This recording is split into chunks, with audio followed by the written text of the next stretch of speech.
एक पुराने जमाने की बात है जब एक छोटे से गांव में एक बड़ी सी हवेली थी। इस हवेली को शीश महल के नाम से जाना जाता था क्योंकि उसकी दीवारों पर चमकदार शीशे लगे हुए थे। गांव वालों का कहना था कि ये हवेली किसी राजकुमार की थी, लेकिन अब वह खाली पड़ी थी और उसके अंदर कोई नहीं जाता था। लोग कहते थे कि उसमें एक भूत रहता है। एक दिन एक नौजवान लड़का जिसका नाम अली था गांव में आया। अली बहादुर और जिद्दी था। उसने हवेली के बारे में सुना और उसके अंदर जाने का फैसला किया। गांव वालों ने उसे मना किया, लेकिन अली ने किसी की नहीं सुनी। शाम को जब सूरज ढलने लगा, अली हवेली के दरवाजे पर पहुंचा। दरवाजा किसी ने खुला छोड़ दिया था। अंदर जाते ही उसको ठंडी हवा का झोंका महसूस हुआ। हवेली के अंदर सब कुछ धूल से भरा हुआ था, लेकिन शीशे अभी भी चमक रहे थे। अली ने हवेली के कमरों का चक्कर लगाया। अचानक उसको एक कमरे से आवाज आई। वो धीरे से उस कमरे की तरफ बढ़ा।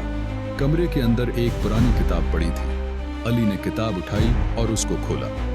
किताब में एक नज़म लिखी थी, जो ढूंढे राज को वो पाए खजाना, शीश महल के अंदर छिपा है यह दास्ताना। अली को समझ में आया कि इस हवेली में कोई राज छिपा हुआ है। उसने किताब को और गौर से पढ़ा और किताब के आखिरी सफ़े पर एक नक्शा था। ये नक्शा हवेली के नीचे एक सुरंग की तरफ इशारा कर रहा था। अली ने नक्शे को फॉलो किया और हवेली के नीचे एक खुफिया दरवाजा ढूंढ लिया। दरवाजा खोलते ही उसको एक सुरंग नजर आई। सुरंग के आखिर में एक छोटा सा कमरा था, जिसमें सोना, चांदी और जवाहरात भरे पड़े थे। ये वो खजाना था जो हजारों सालों से छिपा हुआ था। अली ने खजाना गांव वालों के साथ बांट दिया और हवेली को दोबारा आबाद किया। अब शीश महल में फिर से जिंदगी आ गई। गांव वालों ने अली को हीरो माना और वो राज जो हवेली में छिपा था अब सबके लिए एक खुशनुमा दास्तान बन गया। खात्मा: कभी कभी हिम्मत और मेहनत से वो राज मिल जाते हैं जो हजारों सालों से छिपाए गए होते हैं। और यूं अली की बहादुरी ने शीश महल के राज को बेनकाब कर दिया।